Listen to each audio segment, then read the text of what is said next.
Ilham Berada pour l'instant culture. Bonjour Ilham. Bonjour Nadia, bonjour à tous. Bonjour. Comment ça va ce matin? Je suis un peu dans tous mes états comme le jazz que je vais vous présenter. Voilà, avec tous ces papiers je me perds. Vous êtes dans tous vos états. Oui, vous allez nous parler de jazz, hein, Ilham, ce matin, puisque c'était hier la journée internationale du jazz. Pas moins de 190 pays célébraient cette journée. Alors justement, donc comme vous le disiez Nadia, effectivement donc des centaines de pays et c'est des centaines de spectacles à travers le monde. Juste avant de vous présenter un peu les artistes dont j'ai envie de vous parler ce matin, il faut juste revenir un peu sur l'histoire de cette journée. Elle a été créée en novembre 2011, donc on célèbre cette année on célèbre la 7e année donc, de cette célébration. Je voudrais aussi préciser que la spécificité de cette journée, c'est que chaque année, c'est un pays qui est hôte de cette manifestation. Et vous me permettrez aussi de parler de football, je vous dirai pourquoi. Non, je vois pas le rapport là. Alors si vous allez le voir. J'aime beaucoup le jazz, mais le football un peu moins, je dois l'avouer. Donc non, je vois franchement pas le rapport. Alors vous allez comprendre pourquoi, parce que justement c'est la Russie qui a accueilli. Ah. Donc voilà, la Russie qui a accueilli donc cette année. Donc c'était hier et donc c'était devant vraiment des centaines de personnes, à des grands noms de jazz, et c'était précisément dans la ville de Saint-Pétersbourg. Encore du foot, parce que Saint-Pétersbourg, c'est la première ville où vont jouer les Marocains. Ilham, je vous rappelle juste que c'est la chronique culture, d'accord, pas la chronique sport. Oui, vous parlez un peu de foot, c'est la Coupe du Monde quand même. C'est plus fort que vous, je sais. Ouais, c'est plus voilà, on se recentre, on revient sur le jazz, s'il vous plaît. D'accord. Et vous êtes vraiment dans vos états, là. Ouais. C'est le match Bayern, c'est ça qui l'amène un peu. Voilà, on recentre sur le jazz, d'accord. Donc je disais, donc cette journée a été proclamée en novembre 2011, et donc comme je disais, donc la spécificité c'est que chaque année c'est un pays hôte qui accueille. Je voudrais juste vous rappeler quand même que Audrey Azoulay, donc la directrice générale, était hier à Saint-Pétersbourg. Elle a prononcé bien sûr un discours. Quelques extraits, je vais vous citer une phrase. Le jazz dans ses styles variés a été adopté et assimilé par d'innombrables cultures, mutant de nouveaux modes d'expression dans une résonance infinie avec la diversité des chants et musiques du monde. Et justement, c'est de diversité que j'ai envie de vous parler aujourd'hui. Alors, on y va. Alors, on commence par Karim Kaderi, on commence par le Maroc. Mais avant de vous parler justement de Karim Kaderi, qui est un artiste de Casablanca, je vous propose de regarder ce reportage.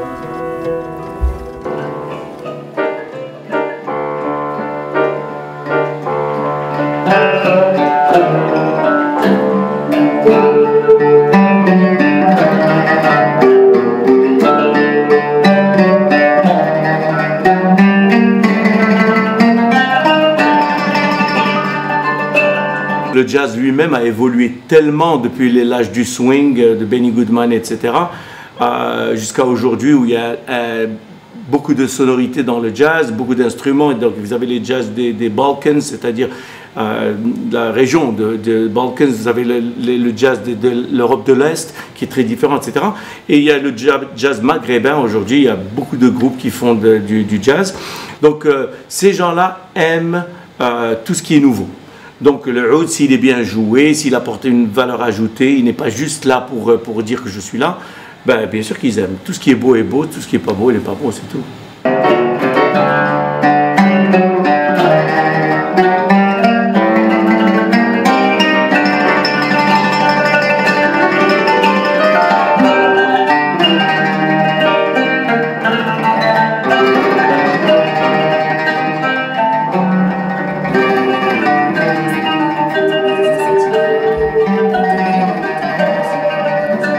Alors justement, comme je disais tout à l'heure, justement, ce qui est la richesse du jazz, c'est qu'on peut, aujourd'hui, en tous les cas, avec cette globalisation, on peut y ajouter les sons qu'on veut, et notamment Karim Kaderi. Au fait, c'est que Karim Kaderi a découvert un peu la musique un peu très jeune, mais un jour, il a pris ses clics et ce qu'il est parti aux États-Unis, et notamment à New York, et pour s'installer donc là-bas. Donc il y est resté quand même pendant 20 ans, et un jour, bon, il a croisé, bon, il a fait énormément on va dire entre guillemets, hein, de petits boulots, mais la musique était là, donc il est parti un peu à la recherche de ce jazz qu'il aimait, qu'il avait envie justement de présenter au public. Et puis un jour, il croise un jazzman qui s'appelle Barry Sams, et avec lui, il crée le premier groupe qui s'appelait donc Mood Swing. swing, M', oud swing. Et c'est là qu'a commencé toute l'aventure de Karim Kraderi, justement avec le oud, avec le jazz, avec cette musique. Et parmi, justement, je voudrais juste préciser une chose, que quand il est rentré au Maroc après 20 ans aux États-Unis,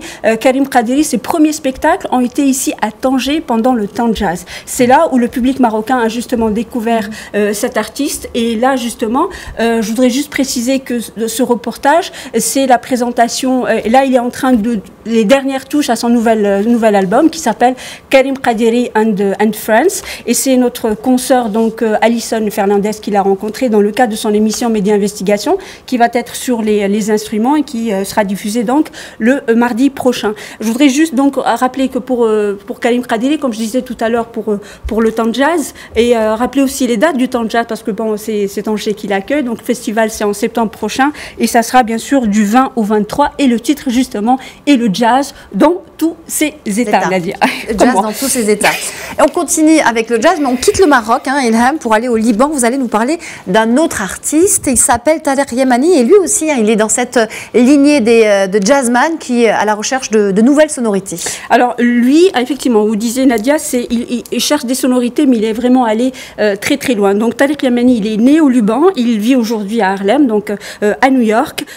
Peninsular est son nouvel album, son troisième donc opus. Mais avant de vous en parler, je vous propose donc de regarder son reportage parce qu'il en parle meilleur que moi justement, mieux que moi de ce nouvel album.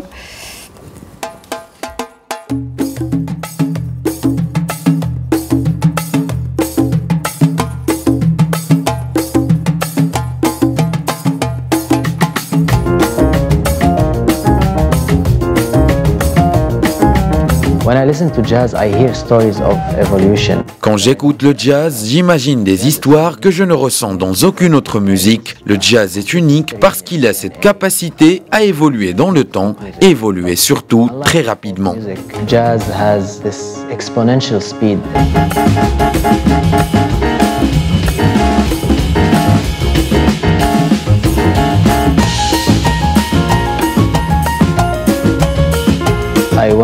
J'ai découvert des rythmes et des sonorités. Je n'imaginais même pas que cela existait dans cette région du monde. Il y a tellement d'influences africaines dans la musique religieuse du Golfe. Et quand on écoute cette musique, on ne peut pas être indifférent à ce swing qui résonne. Ce sont ces similitudes qui m'ont intrigué et m'ont poussé à la découverte de cet univers musical.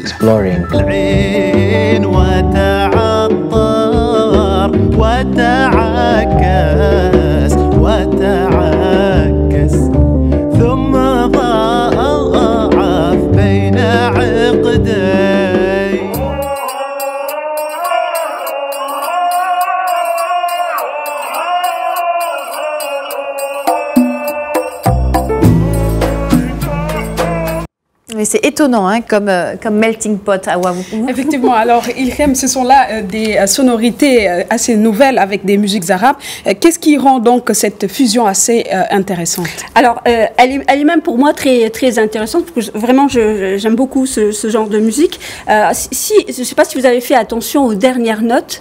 Ça s'appelle, au fait, ça s'appelle Daha. C'est des chants d'Arabie saoudite. Au fait, la légende dit qu'au fait, ces chants-là étaient chantés par des chameliers et des bédouins, justement pour amplifier les sons et faire peur à tout, enfin quand il y avait des guerres ou quand il y avait un danger, donc ça amplifiait un peu les sons, mais en fait c'est une légende. Il faut savoir que pour la réalisation de cet album, Tariq Yamani, qui vit donc aux États-Unis depuis 2011, est parti resté 18 mois à Dubaï pour justement à la recherche de ces sonorités. Il est rentré après à New York avec quand même un petit livre et notamment 36 nouvelles sonorités qu'il a mis justement dans ce nouvel album. D'accord, ok. Alors c'est le festival de jazz sur le plateau de la matinale ce soir, ce matin. Ouais. Décidément, je suis dans tous mes états moi aussi. Vous allez nous présenter un autre artiste, c'est votre faute, il aime. Un autre Karim d'ailleurs, il s'agit de Karim Baghili. Alors Karim Baghili, comme vous avez vu, j'ai pratiquement pas de notes sur lui parce qu'il est, franchement pour moi, il est exceptionnel. C'est un virtuose. Je vous propose quand même de le regarder et vous dire quand même quelques mots sur Karim Baghili. On regarde et on écoute. Allez.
Voilà, Karim Baghili, donc virtuose, autodidacte, c'est magnifique, j'adore. Franchement, il transforme le mais vraiment le détour. autodidacte dans le vrai sens du terme. C'est quelqu'un qui a 16 ans, a pris une guitare et s'est mis à jouer. En fait, les sons qu'il entendait, après, bon, il s'est mis au luth et c'est vraiment... Moi, je trouve que c'est exceptionnel.